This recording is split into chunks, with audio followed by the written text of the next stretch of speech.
Tagle. At sa taon pong ito, ang susunod naman po nating tagapagsalita ay nag-aral ng elementarya sa P. Gomez Elementary School. At gayon din, siya po ay nagtapos ng kanyang pag-aaral sa pamantasan ng lungsod ng Maynila. Likas na ang pagiging matulungin at malasakit sa kapwa sapagkat sa kaniyang mumunting kaparaanan ng panahon ng pandemya ay marami po ang natulungan. Ang kasalukuyang Pangulo ng Abida Tower. Palakpakan po natin ang Batang Santa Cruz at numero 15 sa hanay ng ating mga konsehal, Councilor Chris Tagle.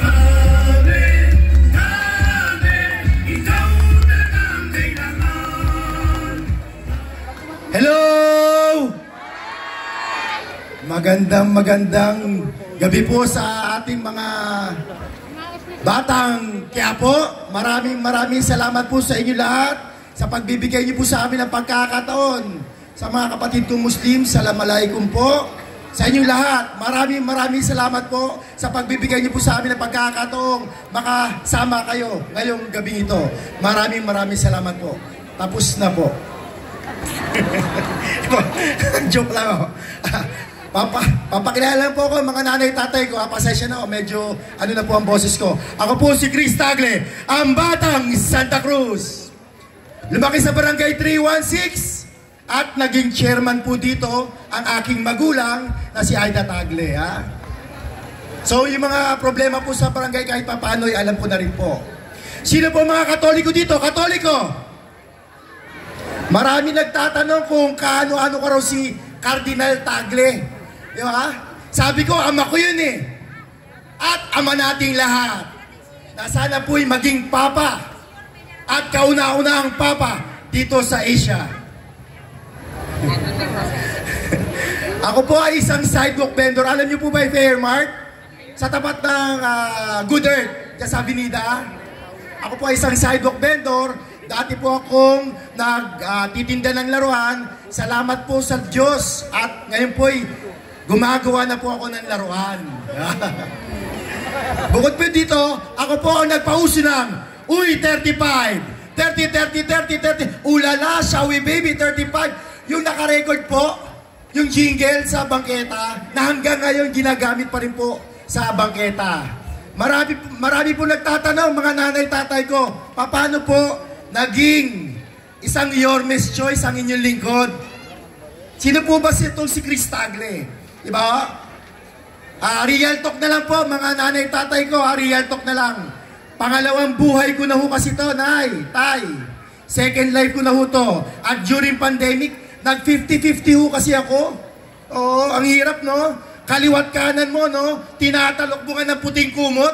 Tapos papalitan na naman. Tapos tatalokbungan na naman. Iniintay ko na lang yung, ako na lang yung tatalokbungan.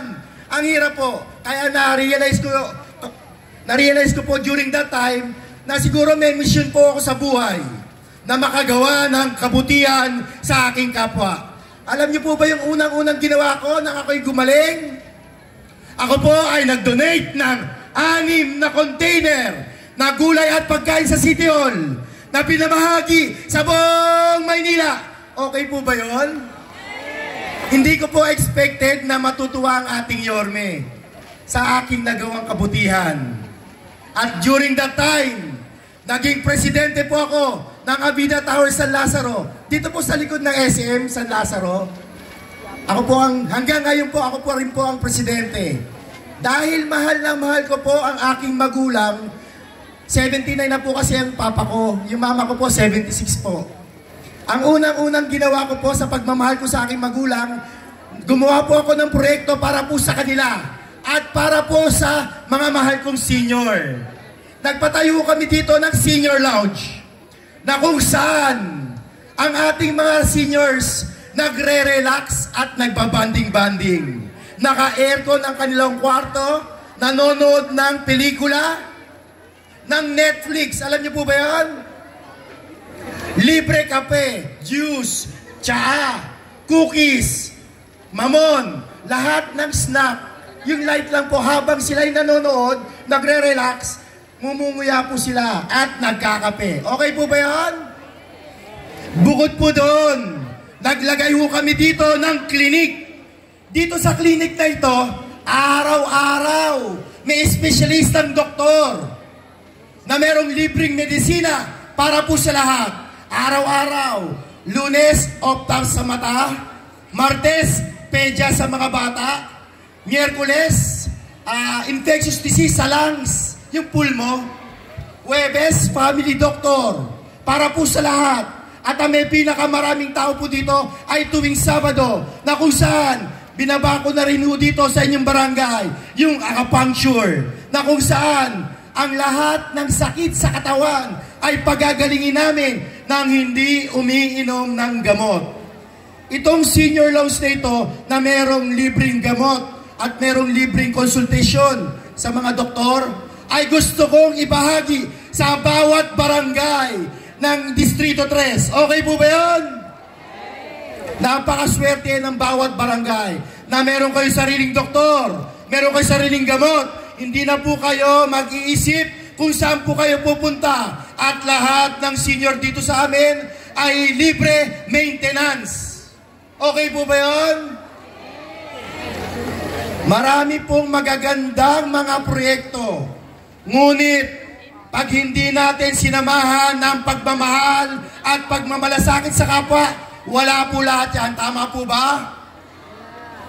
Nay, tay, mga lolo't lola ko, pakatandaan ho natin na ang gobyerno ay kayang baguhin ang buhay natin. Tama po ba?